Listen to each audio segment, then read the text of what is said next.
Í dag, í guðspjalli Jesú Krists, sagt að Drottinn hafi sett í kirkjuna apostolana, spámennina og einnig prestana. Og í dag krefst Drottinn þess einnig af prestunum að þeir þjóni Guði af öllu hjarta og gæti hjarðarinnar. Að vera prestur mjög erfitt, það ekki einfalt, því það krefst mikillar þolinmæði. Í kirkjunni hver manneskja eins og sér heimur. Hver hefur sitt skapgerð, sinn hugsunarhátt, sinn hátt til að haga sér og breytni sem ólík annara.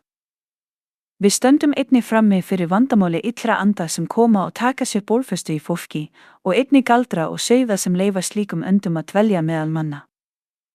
Þá getur manneskjan hægt að hugsa skynsamlega, orðið þrjósk, uppreisnargjörn, hrókafull, óhlýðin og ófús til að lúta. Aðrir eru mjög viðkvæmir. Þeir særast jafnvel þótt einhver líti ekki á þá eða heilsu þeim ekki og verða þá daprir og viðkvæmir. Þannig eru margir ólíkir heimar innan safnaðarins og presturinn þarf að hafa dómgreind, visku, skilning, þolinmæði, umburðarlyndi, gæsku og miskunn gagnvart hverjum og einum. Í samræmi við eðli hans og hegðun. Presturinn þarf að verða vitur og skilningsríkur, geta leiðbeint öllum af visku og nærgætni, en jafnframt með kenningu. Hann þarf að kenna fólki að bera virðingu fyrir Guði, meta Guð, breytast og snúa sér til hans og sýna þolinmæði.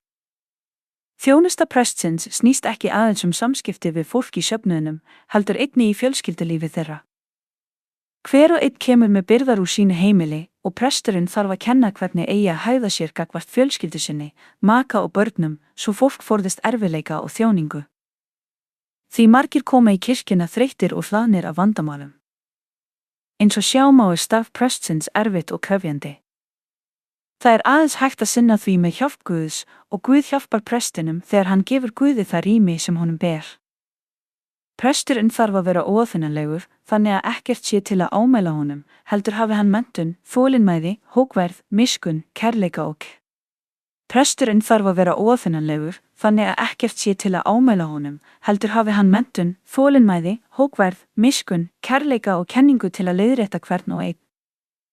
Svo segir einnig í Biblíunni að prestar eigi að uppfylla ákveðin skilyrði, eins og fram kemur í bréfum til Tímóteus og Títus, þar sem fjallað biskupa, djákna og presta.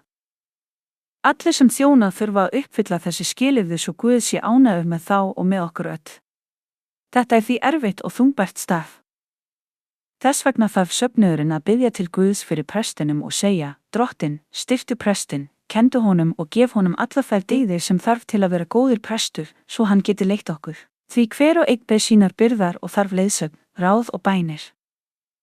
Þannig mun Guð styðja hann.